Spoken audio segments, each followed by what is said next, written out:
করেছেন। তিনি জানিয়েছেন এখন পর্যন্ত গতকাল থেকে এ পর্যন্ত ২০ জনকে আটক করেছেন তারা। আর গতকালকে যে একটু বিষয়টি বলে রাখি, সেটা হলো গতকালকে এনসিপির কেন্দ্রীয় নেতৃবৃন্দ পথযাত্রা শেষে স্থানীয় আওয়ামী সমর্থকদের সাথে সেনাবাহিনী এবং পুলিশের ব্যাপক সংঘর্ষ হয় এবং এতে ২০ জনের অধিক গুলিবিদ্ধ হয়েছে এবং ৪ জন মৃত্যুবরণ করেছেন বলে এখন পর্যন্ত সংবাদ পাওয়া গেছে। এছাড়া আইন শৃঙ্খলা পরিস্থিতি স্বাভাবিক রাখতে ব্যাপক পরিমাণে টহল জোরদার করেছে সেনাবাহিনী, এর র্যাব রয়েছে, বিজিবি রয়েছে, নৌবাহিনী রয়েছে এবং পুলিশ রয়েছে।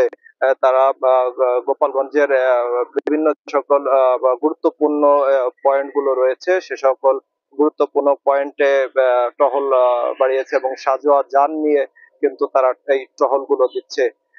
এছাড়া গতকালকে সন্ধ্যার পর থেকে এখন পর্যন্ত কোনো অপ্রীতিকর ঘটনা গোপালগঞ্জে ঘটেনি। এই ছিল আমার কাছে গোপালগঞ্জ থেকে সর্বশেষ।